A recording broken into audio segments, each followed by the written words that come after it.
알면 알수록 좋다. 놀고 먹으면서도 지적이고 싶은 욕심쟁이 당신을 위한 잡식 팟캐스트 지지익선 지금 시작합니다. 고고싱. 안녕하세요 여러분. 안녕하세요. 조촐하게 셋이서 네. 녹음을 하게 됐습니다. 너무나 조촐합니다. 너무나 좋다는 줄 알았네. 본인 얘기하지 그래서 마시고. 저도요라고 얘기하려고 했는데 저는 너무 보고 싶네요. 이러는 게 어딨지? 오늘 안내님께서 조금 아프셔가지고 네. 이렇게 한 주 쉬시기로 하셨습니다. 네. 빨리 나으셨으면 좋겠어요. 네. 그러니까 방송- 건강이 중요해. 네, 방송 나가는 거 상으로는 저번 주에 생일이었고 이번 주엔 아파서 빠지게 되는. 그러네요.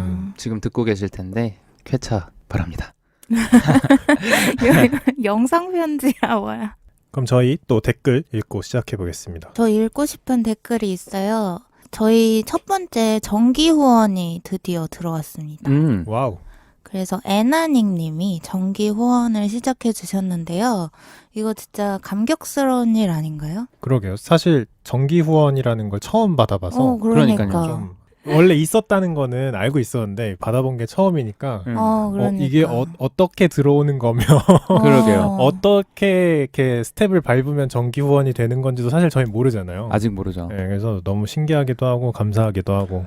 그러니까 이게 정기 후원이 제가 개념을 사실 잘 모르겠는데 매 에피소드에 후원이 들어가는 건가요? 그게 아닌 것 같아요. 그게 아니군요. 네. 여튼 정기적으로 후원을 해주신다는 것 자체가 저는 진짜 감사한 일 같아요. 그러니까 이제 뭐 에피소드에 따라서 그 호불호에 따라서 해주시는 게 아니고 지지익선 자체가 좋아지신 거잖아요. 기간으로 그러니까. 산정되는 것 같아요. 음. 정기 후원하신 분이 댓글을 달면은 이렇게 옆에 뭐가 떠 있는 걸로 알고 있어요. 맞아요. 네. 조그만하게. 네. 저도 댓글 하나 읽어볼 텐데요. 유해세소님이 설국열차 2편을 들으시고 남겨주신 댓글이에요. 범래님이 너무 웃기다고 끄억끄억 웃음 참으면서 들으셨다고 이렇게 댓글을 남겨주셨습니다. 그러니까 이 편이 설국열차 얘기를 분명히 했는데 댓글에 범랩 얘기밖에 없어. 아니야. 맞아요. 이게 사실 저희의 전체적인 토론을 지켜보는 것도 재미였지만 범래님의 뭔가 그 고군분투하는 설명 그것도 하나의 포인트였어요. 이 에피소드가. 굳이 반론하지 않겠습니다. 히틀러 얘기도 나오고 맞아. 뭐지? 벌써 또 입이 막히네. 네, 말문 막히게 한 게 한 두 번 정도 있었던 것 같은데. 맞아요. 네.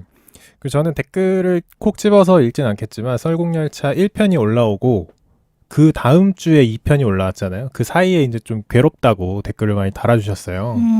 사실 저희도 고민을 많이 해요. 이게 에피소드가 찢어지는 게 나은 건지 아니면 붙여서 올라가는 게 나은 건지 많은 고민을 하는데 또 이런 피드백들 이렇게 답답하다 빨리 올려달라 여기서 끊는 게 어딨냐 이런 또 피드백 있으면 저희가 또 다음 회차를 기획할 때 도움이 될 것 같습니다. 네. 그리고 후원 읽어드리겠습니다. 56회 대한민국 멸망 시나리오의 제이한7이님과 소시민입니다님께서 각각 3,000원, 300원 후원해 주셨고요. 순둥이 황토길님께서 다중우주론 멀티유니버스에 800원 후원해 주셨습니다. 감사합니다. 감사합니다. 그리고 유해세소님께서 설국열차 1편, 소시민입니다님께서 설국열차 1편, 표준렌즈님께서도 설국열차 1편, 그리고 을지마사님이 설국열차 2편에 후원을 해주셨습니다.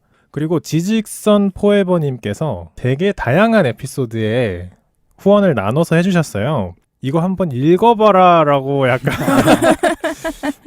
노리고 하신 것 같은데 제가 읽어드리겠습니다. 지직선 포에버님께서 1회 90년생이 온다, 2회 인공지능과 공생, 3회 미디어에 의해, 4회 재활용, 5회 부자 되는 법, 6회 분노 조절 잘해, 7회 물과 꿈, 8회 복잡한 세상의 UX, 9회 양자역학, 10회 이슬람 공포증, 11회 몸은 기억한다 1부, 12회 서울다움, 13회 공황장애, 14회 자본주의의 덫, 15회 몸은 기억한다 2부, 그리고 다시 11회 몸은 기억한다 1부에 각각 200원씩 후원해 주셨습니다. 방금 랩한 거 아니야? 이거 편집 없이 와. 나갔으면 좋겠는데. 진짜 감사합니다. 정주행 중이신 네, 것 200원씩 같아요. 다 후원해 주셨습니다. 감사합니다. 자, 그럼 오늘의 발제로 넘어가 보도록 하겠습니다. 오늘 제가 또 한 달 만에 발제를 하게 됐는데 오늘도 약간 연작 중에 하나입니다. 무슨 연작이요? 제가 덫이라는 단어로 끝나는 에피소드를 지금까지 2개 정도 했어요. 네. 첫 번째가 뭐였죠? 자본주의의 그쵸. 덫이죠. 자본주의의 덫. 그리고 두 번째가 소비의 덫 소비의 덫. 그리고 세 번째입니다. 뭔가요? 굳이 덫을 안 붙였어도 되는데 굳이 이제 붙여봤어요. 음. 약간 비슷한 맥락이에요. 자본주의의 덫도 자본주의가 이래 하지만 이래 약간 그런 거였고 소비의 덫도 소비는 이런데 사실 이래 약간 그런 거였잖아요. 오늘도 세 번째 바로 통계의 덫입니다. 와, 통계. 와우. 오. 생각해보니까 청취자분들은 제목을 보고 들어오시는구나. 괜히 막 스릴 있는 추리 게임인 척. 그러니까. 그래서 오늘 통계의 덫입니다. 이게 음. 통계라는 게 뭐 다른 뜻이 있는 게 아니고요. 정말로 수학적으로 말하는 통계 그 자체에 대해서 얘기를 해볼 겁니다. 네. 우리 이렇게 패널끼리 이제 발제를 하면서 아이디어를 막 이렇게 게더링을 하잖아요. 근데 우리는 정말 신선한 뭔가 소재다, 뭔가 재밌는 소재다라고 생각해서 하지만 신기하게 유튜브나 팟캐스트에서 비슷한 소재가 비슷한 시기에 나오더라고요. 근데 이건 진짜 신기한 것 같긴 해요.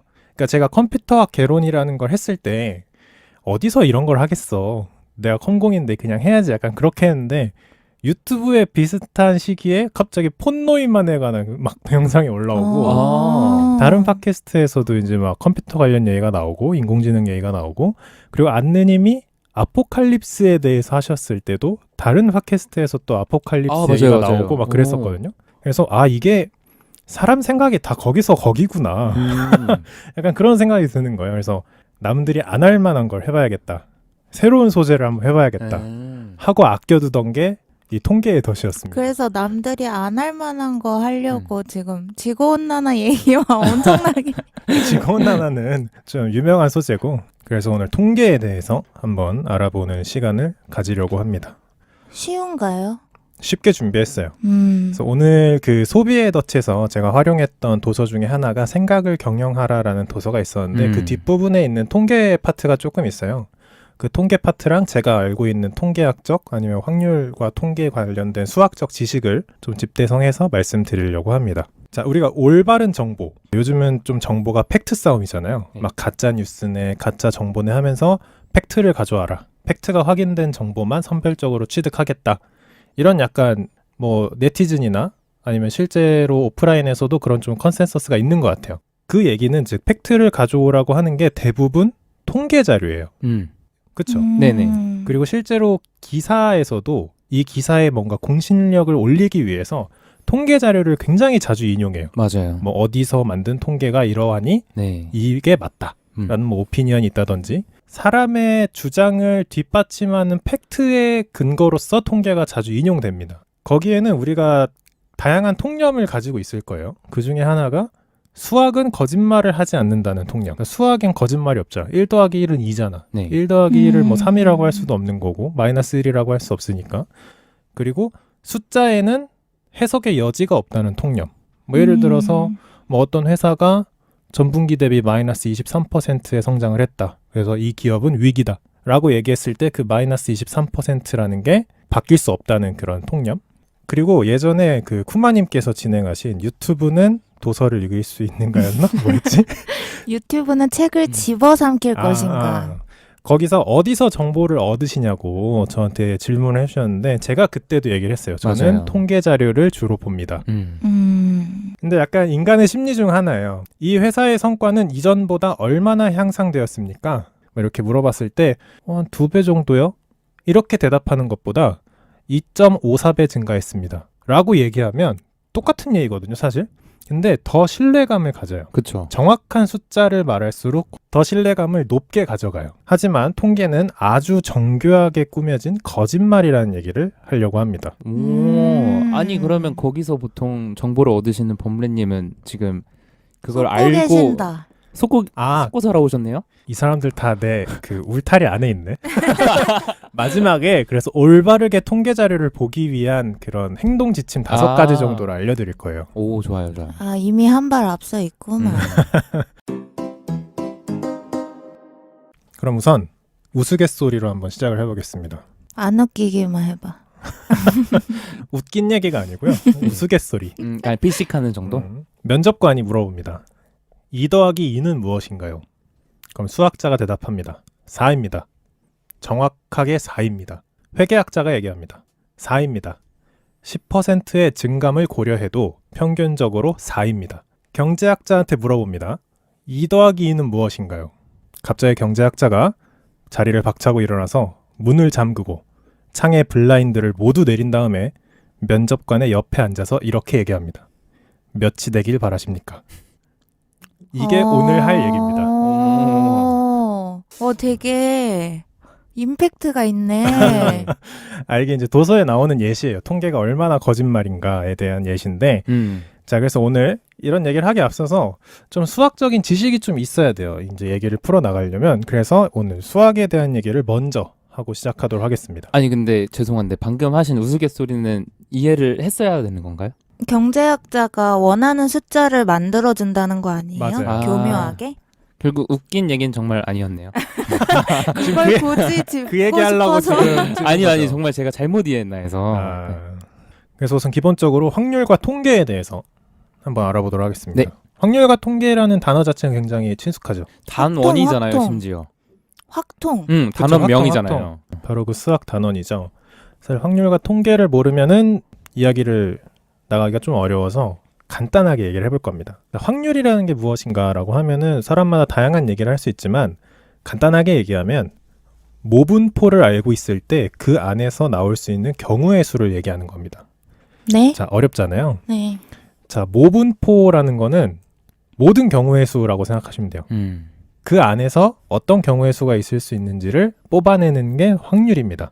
정육면체 주사위가 있을 때 한 번 굴려서 1이 나올 수 있는 확률은 몇이죠? 6분의 1. 그쵸, 6분의 1이죠. 그 6분의 1의 6이라는 숫자를 알고 있다는 것 자체가 모분포를 알고 있다는 거예요. 네. 그러니까 이 주사위를 굴리면 6개 중에 하나가 나온다는 걸 알고 있는 거예요.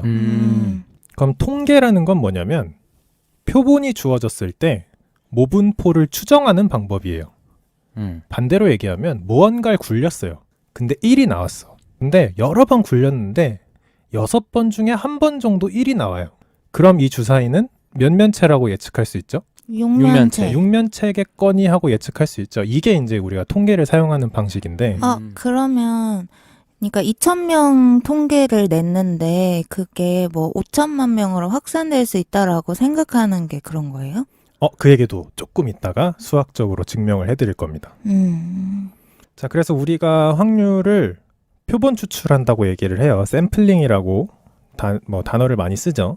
그리고 통계는 추론한다, 인퍼런스 한다고 얘기를 합니다. 그래서 아시다시피 샘플링은 모분포에서 특정 표본을 뽑아내는 일입니다.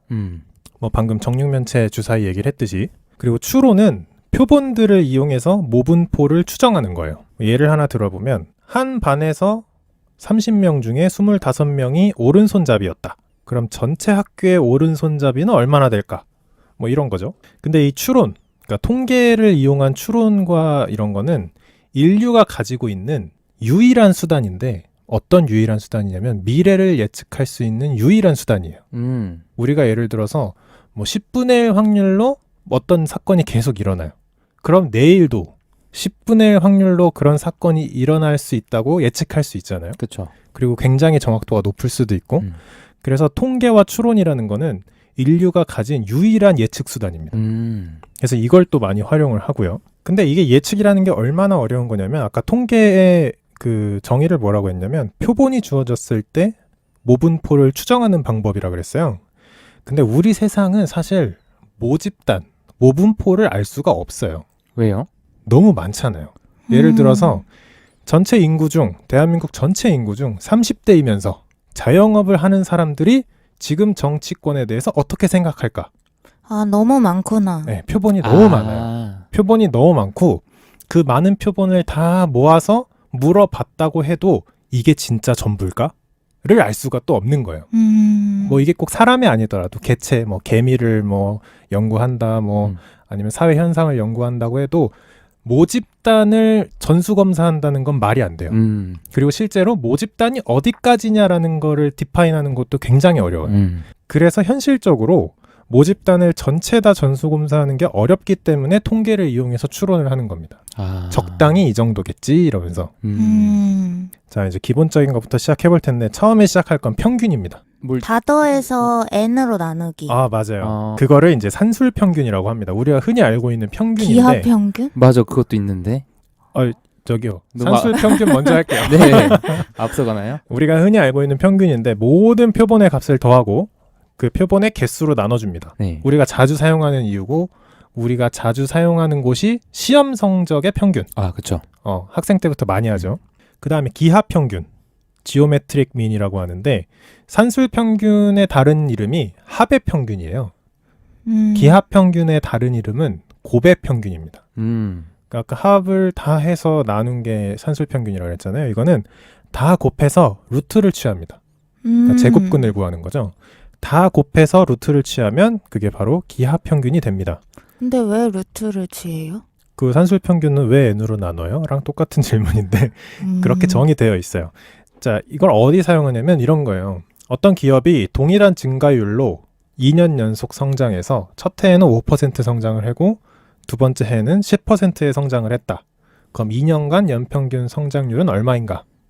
라고 물어본다면 대부분 이제 5 더하기 10 나누기 2 해서 네. 막 7.5% 아닙니까? 이렇게 얘기를 하는데 그건 산술 평균이고 동일한 증가율로 2년 연속 성장했다고 했기 때문에 여기선 기하 평균을 구해야 돼요.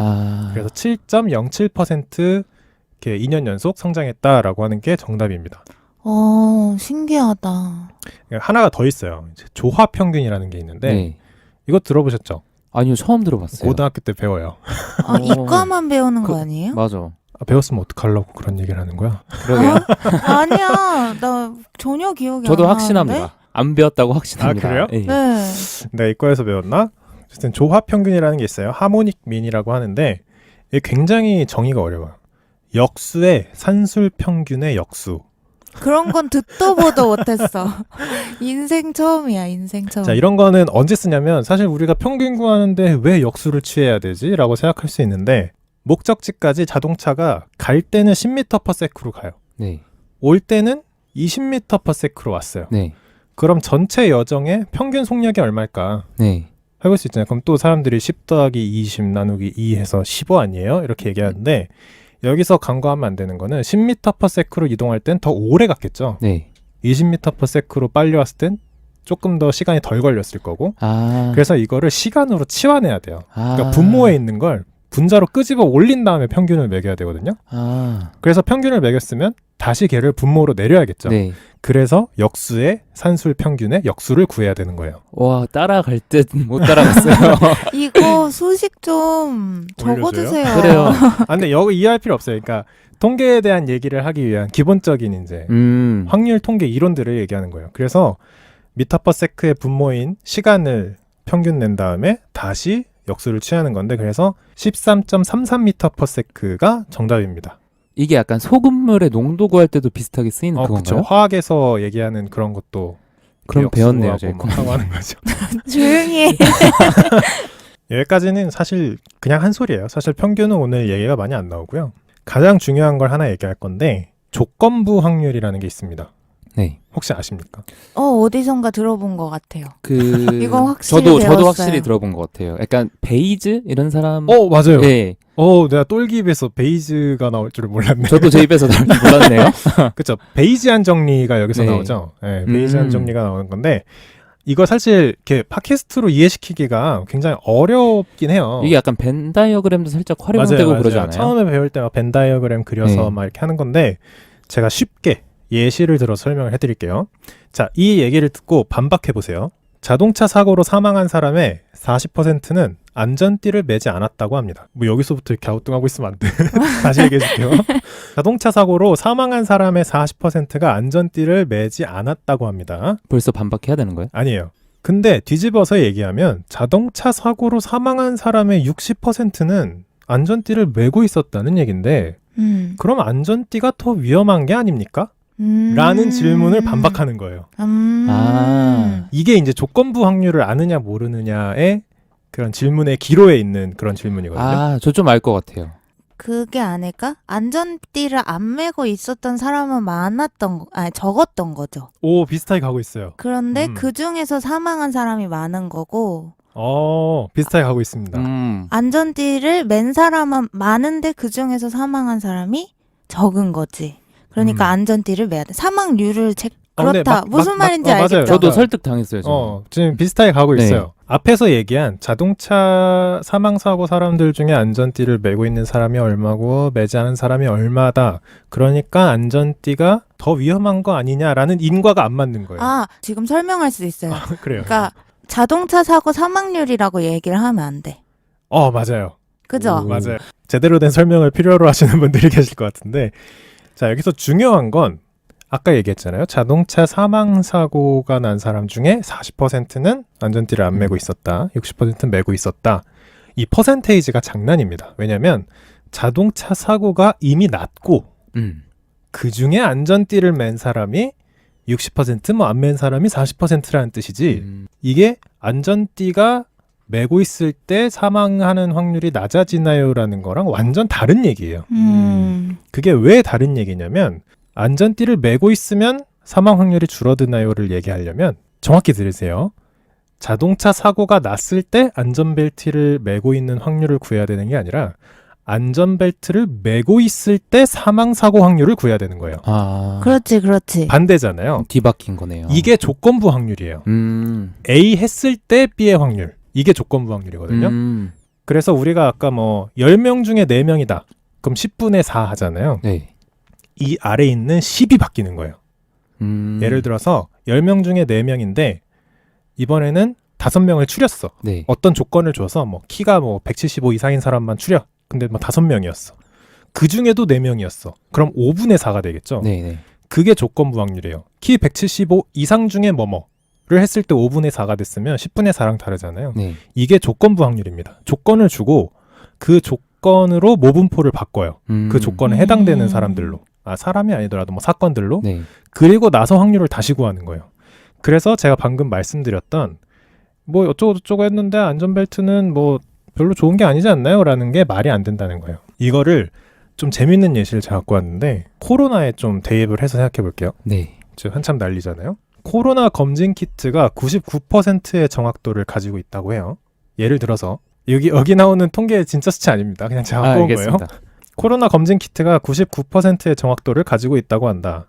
코로나가 걸릴 확률이 1% 정도라고 했을 때 범례가 검진 키트에서 양성이 나왔을 때 진짜로 코로나에 걸렸을 확률은 얼마일까? 이런 거거든요. 네.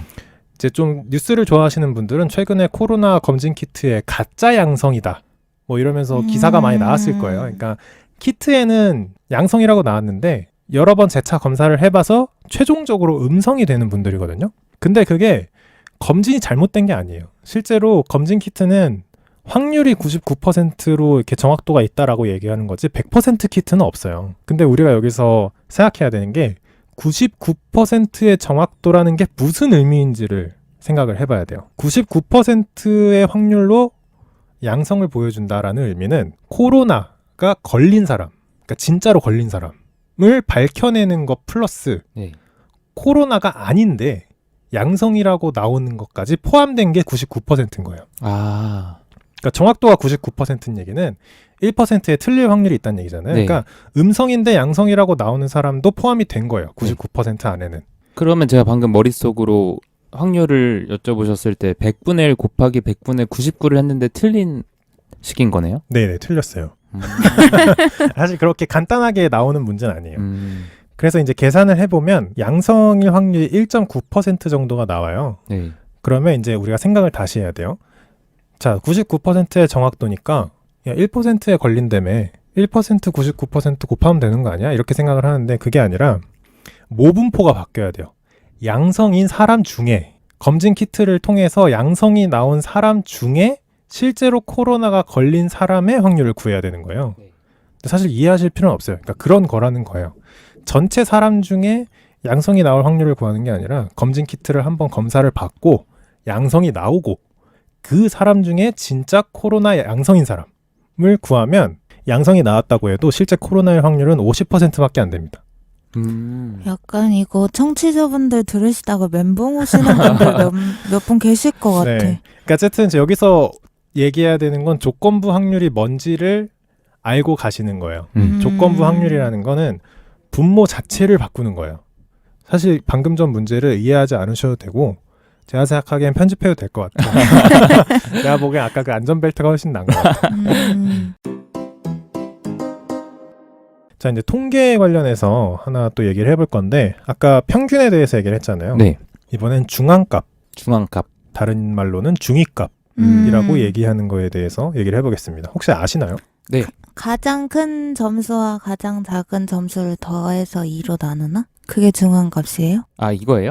아니면 아니에요. 30명이 있으면 15번째가? 그거예요. 맞아요. 그게 중앙값이에요. 그러니까 이게 사람들이 어떤 점수를 가지고 있는가는 전혀 상관이 없고 그 명수 혹은 뭐 사건의 개수 중에 가운데 있는 사람의 값이 중위값이에요. 조금 이제 통계를 아시는 분들 중에는 평균이라는 게 아무런 의미가 없다는 걸 알고 계신 분들이 좀 계세요. 네. 예를 들어서 우리의 월 수익을 가정을 해볼게요. 똘기 100만 원, 아, 뭐 범례 150, 뭐 쿠마 180, 안느가 없지만 안느가 한 월 500 번다고 생각을 해보면 네. 이 4명이라는 사회에서의 한술 평균 값은 232만 5천 원이 나와요. 네. 그러면 누가 보기에는 뭐야 냈다 돈 잘 버네, 냈다 먹고 살 만큼 버네 이렇게 생각할 텐데 중앙값을 구하면 165만 원이 나와요. 아.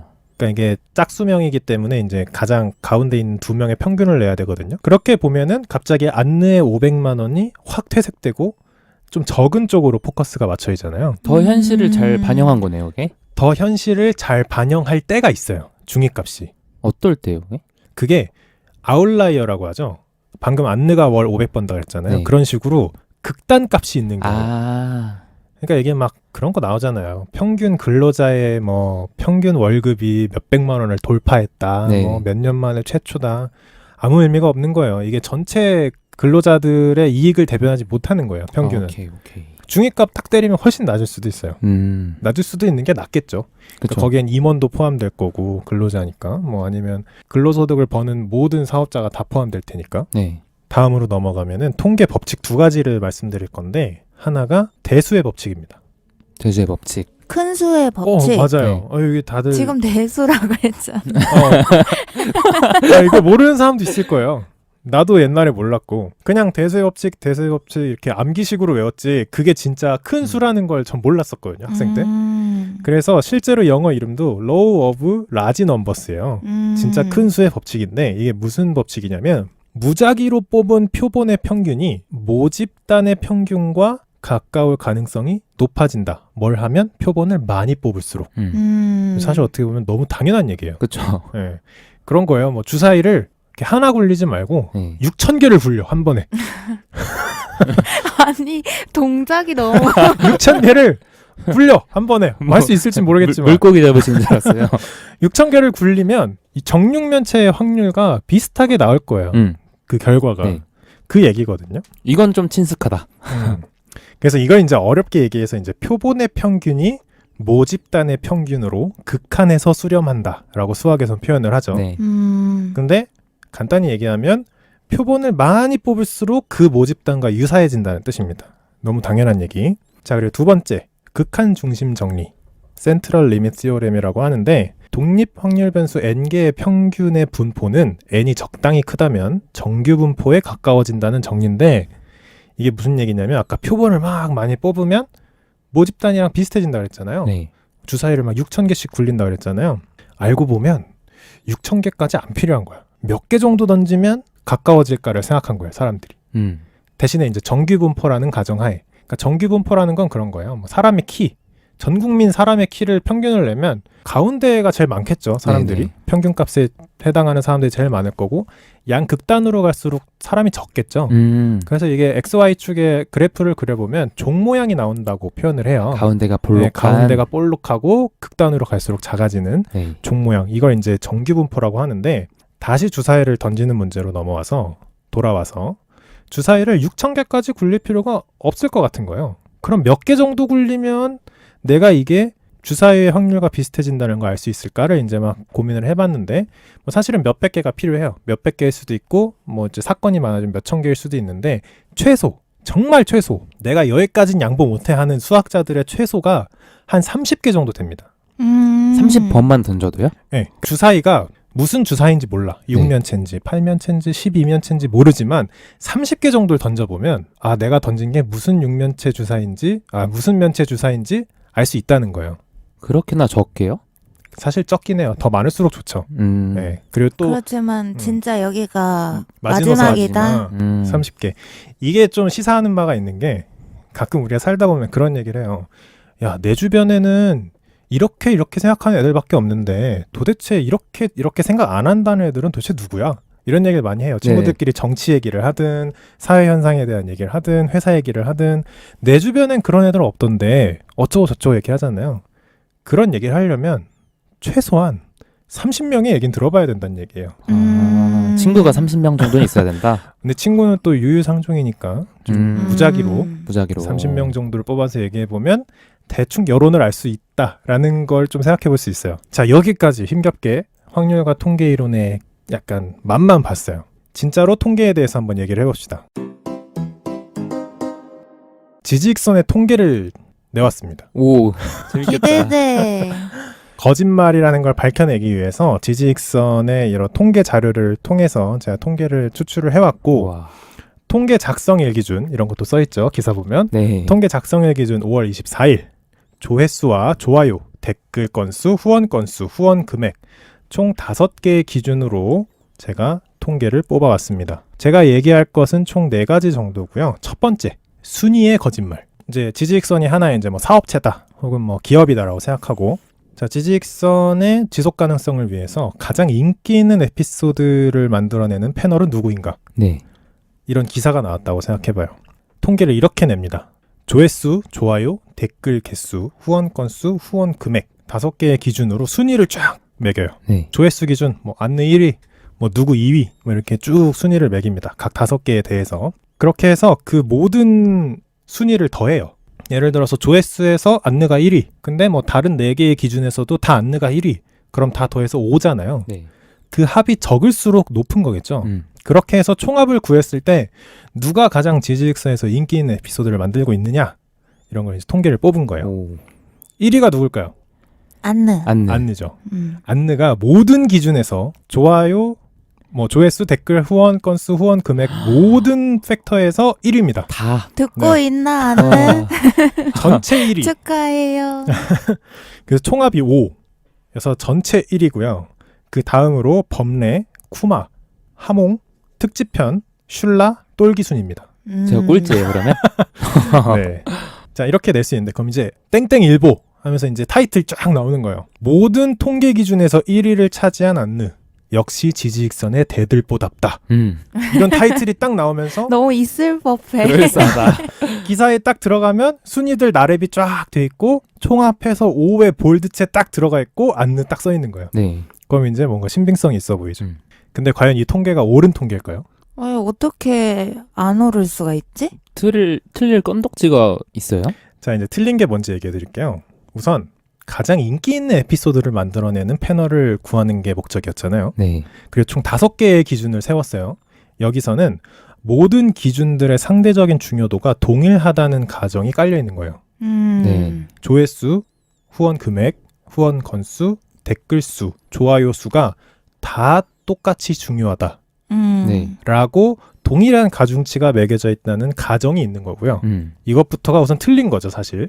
어떤 기준이 정말 인기 있는 에피소드를 대변할 수 있는지도 우리가 확인을 해야 되는데 그걸 건너뛴 거예요. 그리고 각 기준에 숫자가 부여돼 있어요. 그러니까 뭐 조회수에서 뭐 안느가 1위고 범례가 2위고 이렇게. 근데 이 숫자는 서열을 나타내는 것 외에 아무런 의미가 없습니다. 아, 그 격차를 반영하지 않으니까요. 격차를 반영하지 못해요. 안느가 1위고 범례가 2위일 때의 1의 차이와 똘기와 특집편의 1의 차이가 다르겠죠. 근데 그 다름을 다 1로 표현하고 있는 거예요. 그래서 이 랭킹, 서열 외에는 아무런 의미가 없는 숫자인데 제가 그 숫자를 뭘 했죠? 다 더했죠. 네. 의미 없는 숫자를 나래비해 놓고 의미 없는 숫자를 다 더해 놓고 제일 적으니 안느가 1위. 지지익선의 대들보 이렇게 타이틀을 뽑은 거예요. 그러니까 이 통계는 통계라고 얘기할 수 없을 정도로 처참하게 말도 안 되는 통계인 거예요. 어허. 이렇게 하면 또 이해가 되죠. 내 생각에는 나중에 안느 1위 대들보 이렇게 나오면 범래님이 반박기사 낼 것 같아. 그런 건 아니고. 자, 이게 순위대로 이렇게 매긴다면 똘기님은 심지어 특집편, 네. 그러니까 발제자가 없는 편이죠. 그거 진짜 조회수 안 나오잖아요. 특집편보다 순위가 낮아요. 그러니까 왜 그래? 그거 그래서 진짜 굴욕인데요? 5개의 기준으로 보면 77767입니다. 그러니까 총 7개거든요. 네. 패널 6명에 이제 하차하신 두 분 포함해서 패널 6명에 특집편 하나에서 총 7개의 랭크인데 빨리 지금 다 77767 이에요. 떡이하죠. 뭐 나가야 될 것 같은. 자, 근데 이게 뭐라고 했죠? 서열을 의미하는 거 외에 이 7이라는 숫자는 아무런 의미가 없어요. 네. 그래서 평균 조회수를 계산해 보면 똘기의 에피소드들은 특집편보다 3배가 넘습니다. 평균 조회수가. 오, 3배나? 네. 왜 이렇게 되는지 알아요? 모든 기준을 동일하게 봤다 그랬잖아요. 네. 조회수, 댓글, 뭐 어쩌고 후원 금액 다 동일하게 봤다 그랬잖아요. 그 중에 조회수만 놓고 평균을 때리면 똘기님이 특집편보다 조회수가 3배가 높아요. 그렇게 해서 순위가 4위 이렇게 올라가나요? 아, 그 순위 자체는 이제 이미 굳어진 거고, 그러니까 이 순위가 의미가 없다는 얘기를 하는 거예요. 이게 통계적으로 유의미지 않다는 얘기를 하는 겁니다. 그거 왜 그런 거예요? 그러니까 특집편이 똘기님 발제보다 많아서 그런 거예요? 맞아요. 개수도 많고 후원 금액이 많은 애들이 많고. 잠깐만요. 이 순위가 단순 합산이었어요, 조회수? 네네네. 그러니까 이렇게 해서 모분포, 그러니까 총 에피소드의 수로 나눈 게 아니라 에피소드의 수만큼 그냥 조회수를 다 맞아요. 더한 거죠. 그래서 평균을 내면 똘기가 3배가 높습니다. 그렇죠. 이래야죠. 자, 그래서 아까 그 표라고 얘기하기보다는 그 순위, 서열을 매긴 걸로 보면 또 타이틀 하나 쓸 수 있어요. 똘기, 지지익선 1년 정산, 꼴찌, 어떡해. 그의 미래는. 뭐 이런 식으로 타이틀 뽑을 수 있는데 어떻게 보면 특집편보다 3배나 높아요. 네. 그러면서 똘기, 평균 조회수 몇 배 이상, 성공적인 데뷔 이렇게 올릴 수 있는 거예요. 괴물 신인. 그렇죠. 그렇게 올릴 수도 있는 거지. 어. 그래서 이게 첫 번째 얘기하는 순위의 거짓말입니다. 진짜 같은 자료를 갖고 다양한 헤드라인을 뽑을 수 있겠네요, 그러면. 그렇죠. 처음에 했던 얘기 기억나요? 2 더하기 2가 몇입니까? 라고 했을 때 그 우스갯소리? 몇이 되길 바라십니까? 웃기지 않았던. 네. 네. 그래서 우리가 기사를 볼 때 순위에 관련된 기사를 많이 봐요. 그런 거 많잖아요. 대한민국이 뭐 OECD 평균 중 몇 위, 뭐 이런 거. 우리 네. 또 순위 매기는 것도 얼마나 좋아해요. 그런 거에 거짓말이 많이 있습니다. 그리고 두 번째, 평균의 함정. 이건 좀 유명한 건데, 자, 우리가 이제 지지익선이라는 뭐 기업이라고 쳐봐요. 지지익선이 지속 가능하기 위해서 가장 중요한 거는 후원 금액입니다. 후원 금액이 있어야 저희가 또 스튜디오도 예약을 하고. 수익이 마음에 많은 도움을 주는 것 같아요. 정서적인. 자, 그래서 후원 금액 기준으로 가장 후원을 많이 받을 수 있는 방법은 무엇이냐? 경영층에서 얘기가 나온 거야. 자, 지지익선 기업은 앞으로 수익 극대화에 나서겠습니다. 어떻게 하면 후원금을 올릴 수 있는지 각자 생각해 보십시오. 정답! 제가 봤을 때 범래님이 한 통계. 그러니까 평균 특집편이 후원이 제일 많은 것 같거든요. 네. 진짜 평균으로만 봤을 때. 그래서 특집편을 계속 만들어야 된다라고 경영진이 결론을 내렸어. 그치만 틀렸다 이거 아니에요? 정확하네. 와. 맞아요. 손바닥 아니시네. 후원 금액 평균은 특집편이 가장 높습니다. 그쵸. 약간 그게 거기서 약간 1년 정산도 하고 이러니까 약간 훈훈한 마음으로 해주시는 분들이 그렇죠. 사실 많아서. 약간 결산하는 느낌이 강하기 네. 때문에 이제 많은 분들께서 감사하게도 이렇게 후원을 많이 해주시는데, 자, 후원 금액의 평균이 특집편이 제일 높아요. 그래서 특집편은 에피소드 평균 7,250원을 법니다. 네, 물론 이제 통계가 작성된 5월 24일 기준인데, 자, 그러면 이렇게 생각할 수 있는 거예요. 후원금을 더 받아야 돼? 특집편만 만들어. 특집편만 만들어서 뭐 1년에 2-3번밖에 안 하던데 한 10번 해. 이렇게 특집편에. 이렇게 뭐 달마다 네. 결산해. 막 이렇게 나올 수도 있는 거예요. 진짜로 이렇게 평균값만 보고 생각을 한다면. 근데 아까 잠깐 얘기했지만 특집편의 중위값은 3,150원이에요. 갑자기 확 내려오죠. 아까 우리 근로자의 평균 월급을 본 거랑 똑같아요. 그러니까 정말 유난히 많이 받은 특집편이 몇 편 있는 거예요. 후원금을. 그래서 우리가 일관된 금액을 꾸준히 받는 게 사실 기업 입장에선 유리한 거거든요. 그쵸. 안정적인 수익을 가져간다. 그래서 일관된 금액을 꾸준히 받기 위해서는 중위값과 평균값이 가장 비슷한 사람을 찾아야 됩니다. 그쵸. 그쵸. 평균적으로도 그 정도를 받고 중위값도 그 정도 받는다는 얘기는 약간 꾸준히 그 정도의 후원금을 받는 패널이란 얘기예요. 스테디셀러를 만드시는. 그쵸. 누굴까요? 범례. 땡. 슐라님? 땡. 똘기. 똘기입니다. 진짜요? 맞았어. 이게 똘- 꾸준하게 났나요? 똘기님이 중위값과 평균값이 똑같아요. 똑같아요? 4,250원. 에피소드당 4,250원을 똑같이 받으십니다. 그래서 이렇게 생각하는 거예요. 똘기야, 너만 에피소드 한 3부작으로 해. 와, 너무 좋다. 아까 죽상이었는데 지금. 이게 옳은 통계일까요? 이게 아니야? 아니죠. 이게 아니냐? 저를 가지고 노시네요. 이게 잘못된 통계예요. 분모가 작습니다. 그렇죠. 4개밖에 없죠. 제가 이제 통계를 작성했을 아. 때는 업로드된 똘기님의 에피소드가 2개밖에 없었어요. 아, 평균을 2개로 내놔.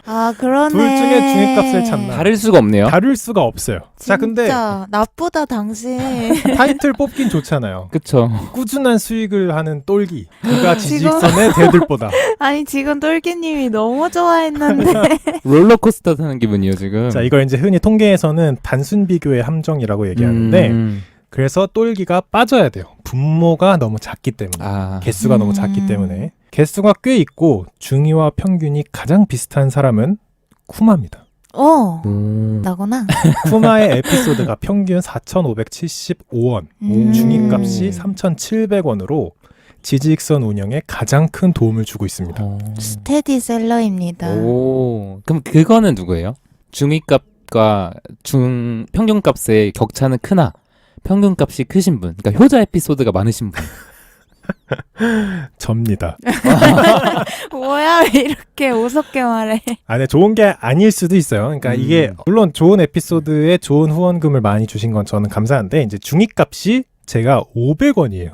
기복이 너무 심하시네요. 근데 그거는 앞에 그쵸, 때문에 그쵸. 그런 거예요. 이제 그 청취자분들이 별로 없을 때 그러네. 초창기 되게 시절에 잘 분모가 적어주셨어요. 있기 때문에 그래서 이제 저 같은 경우는 중위값은 500원이지만 평균으로는 2,223원. 안느님이 사실 대단한 겁니다. 평균이 3,858원이고 중위값이 2,500원이에요. 진짜 대단하시네요. 이분도 차이가 별로 안 나는데 쿠마가 와. 금액이 더 높아요. 그래서 이제 쿠마를 뽑은 거고요. 근데 안느님의 그 어떤 그러니까. 저력이 여기서 갑자기 드러나요. 그 앞에 후원 없었던 그 긴 그러니까 그 에피소드가 시기를- 있는데. 그렇죠. 저희가 구독자 1,000명을 돌파하기 전이 한 7달 정도 있었는데 그걸 이제 안느가 굳건하게 버틴 거죠. 그러니까 와. 진짜 대단하다. 진짜 대들보 맞네요. 오늘 안느님 오셨어야 되는데. 그러니까 자, 이게 두 번째 평균의 함정입니다. 생각해보면 야, 특집이 평균이 제일 높아? 특집만 진행해. 특집만 하면 안 되죠. 특집은 특집인데 그럼 누가 제일 잘해? 똘기가 제일 잘하는데요. 똘기만 진행해. 근데 걘 또 분모가 너무 작아. 이런 식으로 이제 통계가 거짓말로 뒤덮여 있다는 거예요. 자, 세 번째 연관 논리의 오류입니다. 연관 논리. 자, 진행한 회차 중에 후원금이 5,000원이 넘는 회차에 대한 통계를 매겼다고 생각해봐요. 네. 자, 지지익선이 지속 가능하기 위해서는 어쩌고 계산을 해보니 회차당 5,000원 정도의 후원금은 있어야 되더라라는 게 어디서 얘가 나왔다고 치고, 자, 그래서 안느가 진행을 하고 후원금을 5,000원 이상 받은 에피소드를 계산해보니 5개밖에 없습니다. 전체 에피소드 중에 7.4%밖에 안 돼요. 근데 더 충격적인 사실은 모든 패널 중에 최고 확률을 가지고 있는 겁니다. 7.4%가. 그래서 지지익선은 5,000원 이상 후원금을 받는 에피소드를 만들 수 있는 사람은 7.4%인 안느인데 다른 패널은 그마저도 못한다. 지지익선의 미래가 불투명하다. 이렇게 얘기할 수 있는 건데 이것도 틀린 통계입니다. 왜냐하면 안느가 진행을 하고 후원금을 5,000원 이상 받은 에피소드, 이게 이제 결합 확률이에요. 전체 에피소드 중에 안느가 한 거, 또 그 중에 5,000원 이상의 후원을 받은 에피소드를 추려서 전체 에피소드로 나눈 거거든요. 그러니까 7.4%인데 다시 얘기해보면 안느가 진행한 회차 중에서 5,000원 이상의 후원금을 받은 에피소드가 5개다. 그래서 분모를 안느가 진행한 에피소드로 바꿔요. 조건부 확률로 바꾸는 거예요. 결합 확률을 조건부 확률로 바꾸면 안느의 에피소드 중에서는 무려 29.4%가 해당됩니다. 똑같이 얘기할 수 있는 거예요. 안느가 제일 돈을 잘 버는 사람인데, 후원금을 제일 잘 버는 사람인데 그 사람이 7.4%래. 이 지지익선이 되겠어? 라고 생각할 수도 있지만 이걸 결합 확률에서 조건부 확률로 바꾸면 29.4%. 아. 10개를 하면 3개 정도가 후원금 5,000원 이상을 받는 거예요. 대단한 거죠, 사실. 그러니까. 그리고 이렇게 바꾸면 누가 지지익스에서 가장 중요한 사람이냐의 순위가 바뀝니다. 1위가 똘기가 됩니다. 그렇겠다. 무려 50%. 두 개가 있으니까. 2개 중 하나가 5,000원이 넘었기 때문에. 와우. 1위가 똘기, 2위가 하몽, 오. 3위가 안느, 하모님 4위가 쿠마, 5위가 범레, 6위가 슐라가 됩니다. 그래서 각각의 퍼센테이지는 이제 똘기님이 2편 중 1편이니까 50%, 그리고 뭐 하몽님 30%, 안느님 방금 말씀드린 것처럼 29.4%, 쿠마가 25%, 범레가 17.6%, 슐라가 14.2%가 됩니다. 사실 이게 우리가 모분포를 어느 정도는 예측을 하고 있잖아요. 네. 그리고 실제로 통계가 잘못됐다는 걸 미리 깔고 얘기를 하고 있지만 이 퍼센테이지만 보면 누구나 속을 수 있는 퍼센테이지만 계속 얘기를 하고 있는 거예요, 제가. 자, 이게 세 번째 이제 연관 논리의 오류였는데, 그래서 이제 누군가 물어본다고 하면 안느가 후원금을 잘 받는 에피소드를 만드나요? 제대로 된 대답은 답변할 수 없습니다. 모분포를 모르기 때문에. 분모를 정해주셔야 대답을 해드릴 수 있습니다. 가 되는 거예요. 근데 저 질문이 있어요. 네네. 보통 우리가 야구에서도 어떤 타자가 가장 타율이 높나요 할 때 자동적으로 모분포는 그 타자의 배트를 휘두른 수? 그거를 자동으로 모분포로 두잖아요. 그렇죠, 그렇죠. 그러면은 모분포에 대한 가정 없이 질문을 했어도 자동으로 그렇게 잡아주는 게 일반적인 통계 방법이 아닌 거예요? 원래 그게 이제 일반적이죠. 근데 이제 기사를 쓰거나 뭔가 의도를 담기 위해서 왜곡하는 거예요. 사실 숫자 계산으로는 틀린 게 없거든요. 네네. 그지만 이제 모분포를 조작을 좀 한다든지 아니면 카운팅의 개수를 조금 조건을 달리한다든지 이러면 정말 숫자가 확확 바뀌어요. 이제 그런 걸 얘기를 하는 거고요. 자, 마지막이 동일 자료의 다른 해석입니다.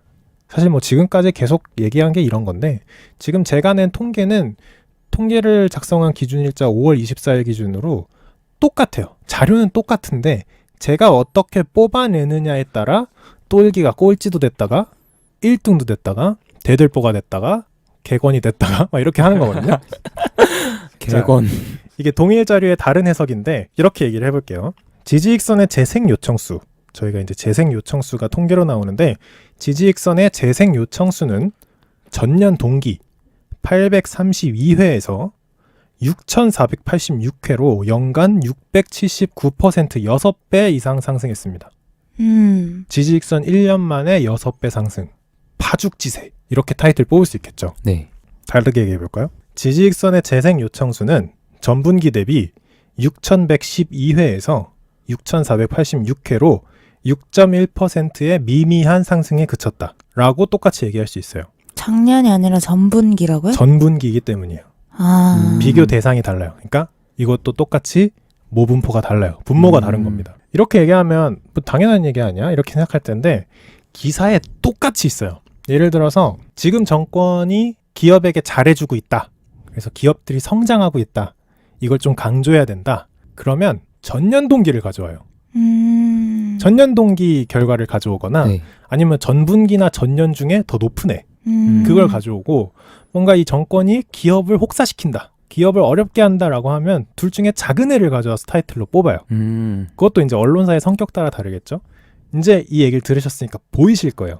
이제 분기 실적 보고서를 발표할 시즌이 되면 반도체 주요 업종 마이너스 몇십 %, 뭐 이렇게 써요. 전분기 대비 뭐 이러면서. 뭐 전년 대비겠죠. 코로나가 없을 때잖아요. 전년이면 전년 대비 마이너스 뭐 40% 이렇게 쓰고, 조금이나마 그걸 보완해주고 싶은 성격의 언론사는 전분기 대비 이만큼 회복, 이런 식으로 써요. 진짜 신기하다. 그런 전분기 뭐 전년도 이런 거를 조그맣게 써놓나요, 되게? 아니요, 타이틀에 대놓고 쓰지만 사람들은 그것보다 마이너스 몇십 %인지 숫자와 플러스 그거에. 몇십 %인지 그거에 확 쏠려요. 정말 재밌는 게, 제가 여러 뉴스 포털도 한 개만 이용하지 않고 여러 뉴스 포털을 이용을 해요. 네. 좀 균등한 정보를 얻기 위해서. 근데 진짜 신기한 게 친정부적인 성격은 뭔가 다 플러스야, 타이틀이. 네. 랭킹 뉴스에 올라와 있는 타이틀이 다 플러스고, 좀 정부에 좀 별로 이렇게 감흥이 없는 포털은 타이틀이 다 마이너스야, 랭킹에 있는 게. 그러면서 이제 댓글에는 한쪽에서는 이거 봐라, 대한민국 잘하고 있다. 반대쪽으로 가면 이거 봐라. 대한민국 곧 망한다. 막 이런 식으로 이제 여론 형성이 돼요. 그런 거 보면 참 재밌죠. 자, 그럼 똘기 얘기 한번 더 해볼게요. 그만 괴롭혀. 기대해도 되나요? 아니면은 오 좋아요. 자, 똘기님이 3월 2일부로 에피소드 업로드일 기준으로 3월 2일에 합류를 하셨습니다. 네. 그러면은 과연 똘기는 지지익선에 도움이 되는가에 대해서 통계를 매긴다고 해서 누군가가 3월 2일 똘기가 합류한 3월 2일 기준 7,482회에서 통계가 작성된 5월 24일 기준 6,486회로 11 조회수가 떨어져서 똘기 합류 이후에 마이너스 13% 역성장을 하였다. 땡땡일보 똘기의 합류는 지지익선에 도움이 되는가? 기대하라고 하셨잖아요. 지금 이렇게- 다크서클 생겼어. 이렇게 쓸 수 있지만 똑같은 자료를 가지고 똘기가 합류한 이후 2달간 재생 요청 수는 23만 8,015회에서 37만 3,598회로 무려 56.9% 급성장을 하였다. 어허. 라고 해도 둘 다 맞는 통계예요. 왜냐하면 아까 처음에 마이너스 13% 역성장을 했다는 건 11 조회수 기준이에요. 네. 그러니까 이게 악의적인 통계인 거예요. 11 조회수도 우리가 뭐 월요일에 에피소드가 올라가면 월화의 조회수가 몰리거든요. 그때를 기준으로 분모를 잡고 네. 오늘을 금요일쯤으로 잡는 거야. 네. 그러면 무조건 마이너스예요. 이 나쁜 사람. 근데 제가 두 번째로 낸 통계는 2달간의 조회수 총합, 똘기가 합류하기 전에 2달과 합류한 후에 2달을 집계를 한 거예요. 그리고 분모를 합류하기 전 2달로 잡은 거예요. 네. 그렇게 하면 56.9% 급성장해서 땡땡일보 타이틀 또 나오죠. 똘기 합류 이후 급성장하는 지지익선. 지지익선에게 똘기란 무슨 의미인가? 이렇게 나오는 거예요. 이게 정당한 통계인 거죠, 지금? 아니, 정당한 통계는 아니고. 의도를 실을 수 있다는 거예요. 근데 뭐 정당한 통계죠. 2달간 이렇게 전체 합계를 매긴 거니까 이게 좀 더 의미 있는 통계겠죠. 자, 그래서 이제 제가 통계를 가지고 이래서 거짓말이에요, 저래서 거짓말이에요라고 얘기하는 것보다 지지익선에 이미 나와 있는 로우 데이터라고 하죠. 가공되지 않은 로우 데이터를 가지고 제가 서열도 매겨보고 평균도 매겨보고 중위값도 매겨보고 분산도 구해보고 별짓을 다 해서 이렇게 통계가 거짓말이다라는 걸 열심히 설명을 드렸습니다. 흥미로웠어요. 저도 되게 오르막길 내리막길을 왔다 갔다 한 기분이라서. 근데 진짜 신기한 건 로우 데이터, 생 데이터는 똑같다는 거예요. 그쵸. 그걸 네. 기준으로 어떻게 뽑아내느냐 가지고 이렇게 다양한 타이틀을 뽑을 수 있어요. 근데 방금 그 거짓말 할 수 있는 방법? 여러 가지 중에 대부분이 모분포를 어떻게 잡느냐랑 관련이 돼 있었고. 맞아요. 이제 제가 자주 쓴 트릭은 모분포를 바꾸는 거였고, 네. 왜냐면 사실 조회수, 뭐 댓글 수, 좋아요 개수, 후원 건수, 후원 금액은 명확하게 나와 있어서 그 기준을 가지고 흔들 만한 게 없긴 했어요. 네. 네. 그렇게 관련이 돼 있었고, 그리고 마지막에는 그 전년도 전분기 이거를 바꿔치는 거는 모분포랑은 관련이 없는 거죠. 그것도 모분포라기보다는 분모가 다르죠. 퍼센테이지를 구할 때 기준이 되는 분모가 다르죠. 전년도 수치가 분모로 들어가느냐, 네. 전분기 수치가 분모로 들어가느냐, 그 차이가 있겠죠. 제 이해도를 점검해 봤습니다. 자, 그래서 여기까지 하면은 통계가 얼마나 다양한 해석을 내놓을 수 있는지 다시 처음으로 돌아가서 제가 얘기해보면, 사람은 통계 자료를 뭘로 인용한다고요? 팩트로 인용해요. 이게 팩트라는 걸 통계 자료를 인용한단 말이에요. 지금까지 한 얘기 다 들어보면 뭔 말도 안 되는 소리를 하고 있나 싶을 거예요. 근데 우리가 그런 짓을 많이 하고 실제로 잘 믿어요, 저희도. 자, 그래서 올바른 통계 정보를 습득하기 위해서 가져야 할 5가지 행동, 뭐 강령이라고 하면 좀 의미가 없고 행동 요령? 규칙, 요령 이런 거 얘기해 볼게요. 첫 번째, 비교 집단이 유사해야 됩니다. 이게 아까 그 전년도 전분기 그 잘못 잡은 거랑 유관한. 비슷한 예가 될 수 있는데 다른 얘기를 하나 하면 실제로 있었던 일인데, 미국에서 교도소 운영이 좀 어려워진 거예요. 재정 문제로 좀 어려워져서 교도소 관계자가 언론에 이런 인터뷰를 합니다. 죄수 한 명당 하루에 20만 원 정도의 비용이 필요한데 이 돈이면 교도소를 운영할 바에 호텔에 숙박시키는 게 더 싸다. 호텔 숙박료가 1인당 10만 원도 안 되는데 교도소는 1인당 하루에 20만 원이 드니 차라리 호텔에 숙박시키는 게 낫다. 재정 문제가 심각하다. 이렇게 인터뷰를 한 거예요. 그래서 사람들이 교도소가 그렇게 비싸? 하루를 운영하는 게? 이러면서 교도소의 재정 문제에 대해서 굉장히 이제 열띤 토론이 일어나거든요. 근데 이게 아무런 의미가 없는 비교예요. 왜냐하면 교도소의 운영 비용이라는 게 단순히 자고 나오는 비용이 아니거든요. 식비도 있을 테고. 그쵸.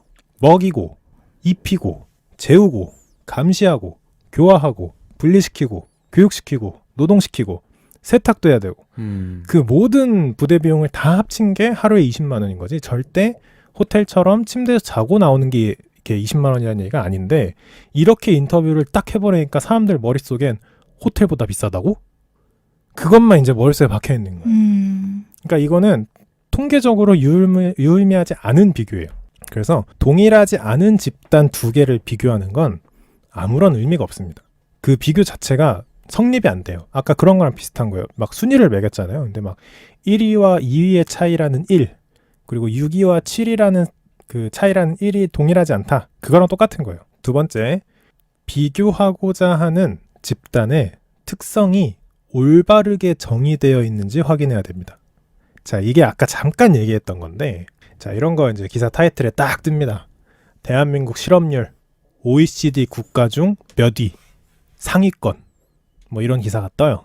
근데 이런 기사가 큰 의미가 없을 수도 있어요. 실제로 이제 대한민국 실업률이 그만큼 심각하다라는 거에 대한 강조의 메시지겠지만 나라별로 생산 가능 인구의 정의가 다릅니다.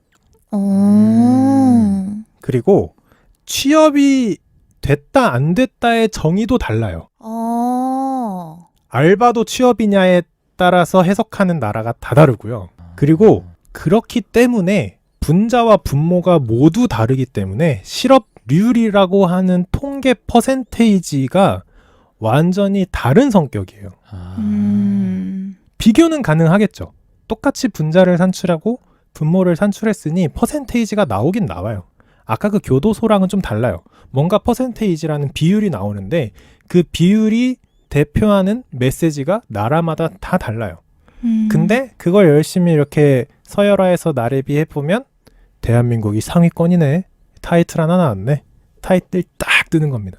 실업률 몇 위, 최상위권 이러면서. 나래비가 뭐예요? 아까 나래비 네. 옛날 말인가? 이렇게 나열한다. 아까부터 이렇게 계속 언급하시길래 전문 용어인가 했어요. 아니요, 가라 용어예요. 가라 용어예요?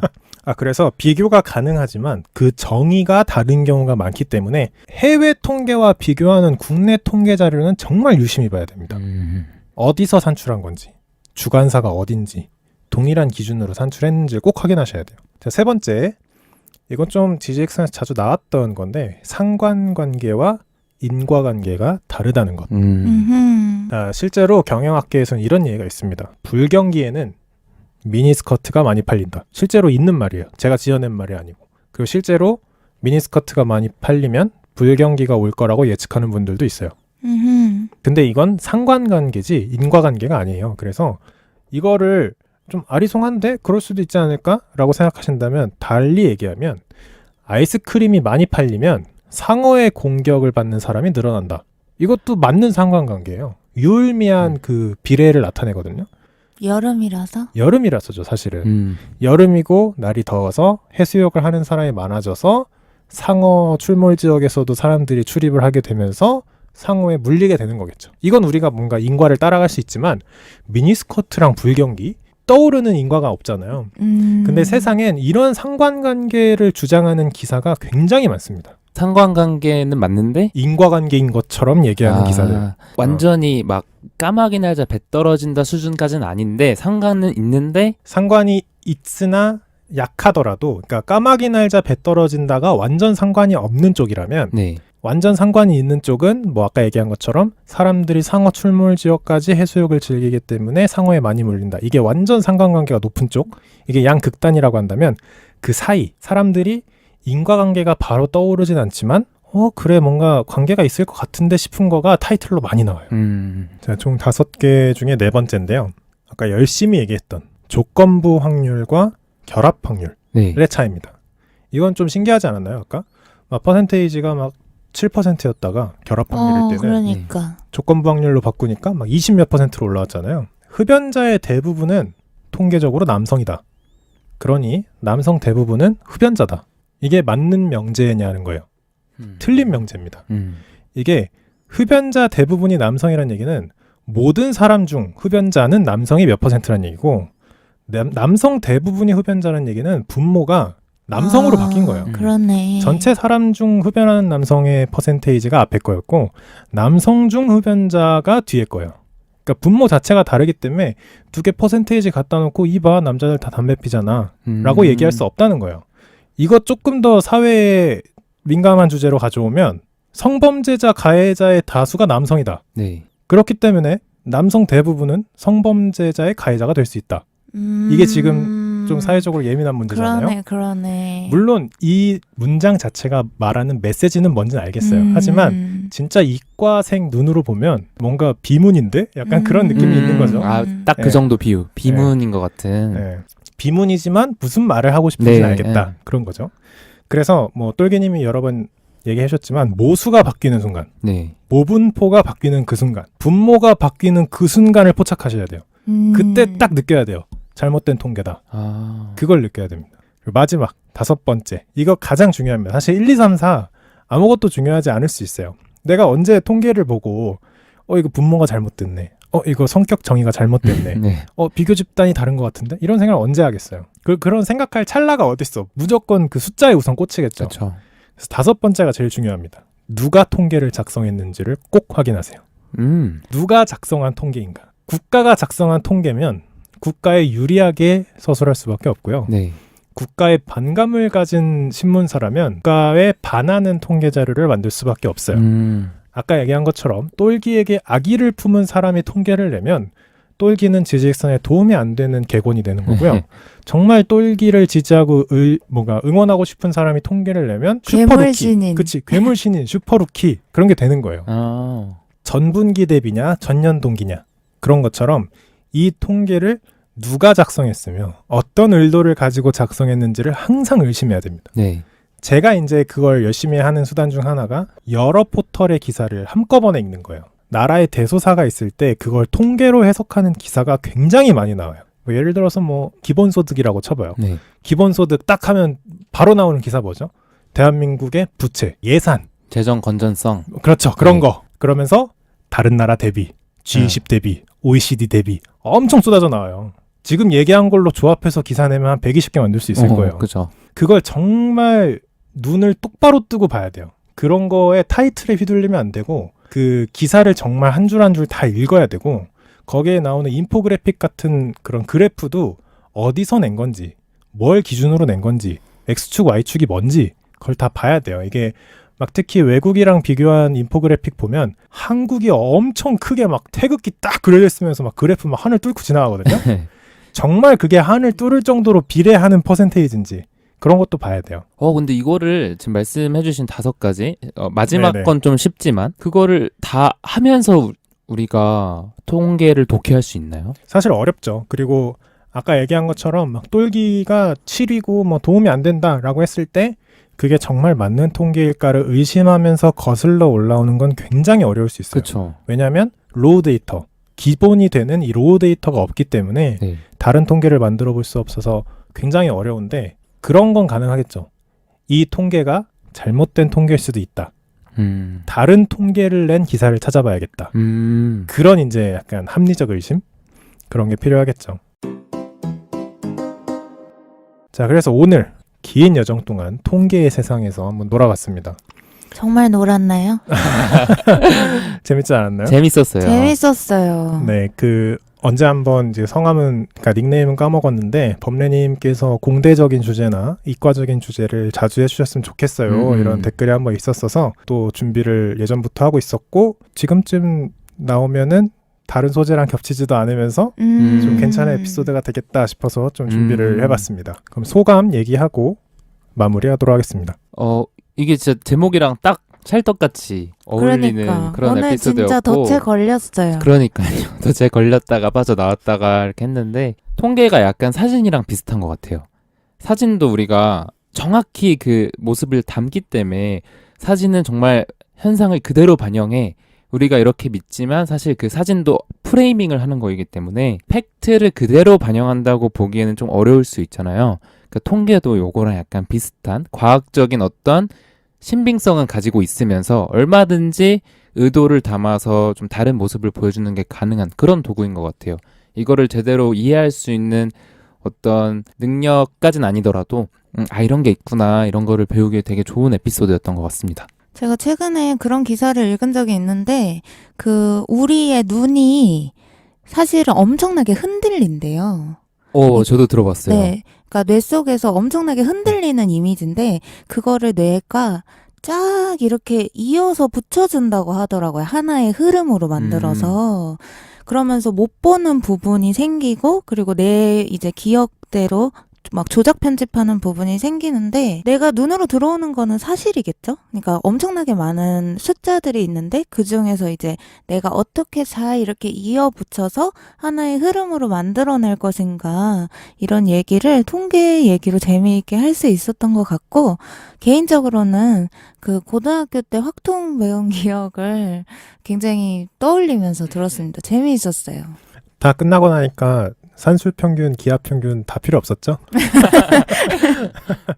그냥 좀 이렇게 학생 때 기억을 떠올려 보시라고 준비를 해봤던 거고, 지금 여기까지 들으신 청취자분들께서 지금 바로 팟캐스트를 끄시고 뉴스 포털에 들어가서 랭킹에 떠있는 타이틀을 보면 지금도 몇 퍼센트, 몇 퍼센테이지 증가, 감소, 어쩌고 저쩌고 하는 기사가 엄청나게 많을 겁니다. 그 기사를 지금 다시 보시면 새롭게 보이실 거예요. 진짜 그렇겠다. 그리고 그 기사를 한 줄 한 줄 어디서 통계를 작성했는지, 누가 작성했는지, 어디서 나온 통계가 어떻게 비교되고 있는지 그런 걸 자세히 보시면 처음 그 기사를 읽을 때와 완전 다른 정보를 취득하실 수 있을 겁니다. 그리고 저는 좀 나쁜 마음이 들었던 게 저희가 학교든 아니면 직장에서든 프레젠테이션 할 일이 많잖아요. 그때도 오늘 범리님이 알려주신 그 오해를 살 수 있는 어떤 그런 조작 방법들을 오늘 좀 얻어간 것 같아서 활용을 해봐야겠다. 근데 실제로 좋은 말씀 해주신 게 대부분의 투자 설명회나 네. 대부분의 신제품 설명회는 다 이런 걸로 점철되어 있어요. 신제품 설명회에서 마이너스 몇 퍼센트입니다 이렇게 얘기하는 거 한 번도 못 봤잖아요. 그쵸. 근데 로우 데이터엔 마이너스가 분명히 있을 거예요. 근데 그걸 어떻게 숨겨낼 수 있는지 어떠한 방법을 써서든 좋은 통계를 만드는 거기 때문에 뭐 방금 말씀하신 투자 설명회나 신제품 설명회나 기사, 뉴스 잘 골라가면서 보셨으면 좋겠습니다. 감사합니다.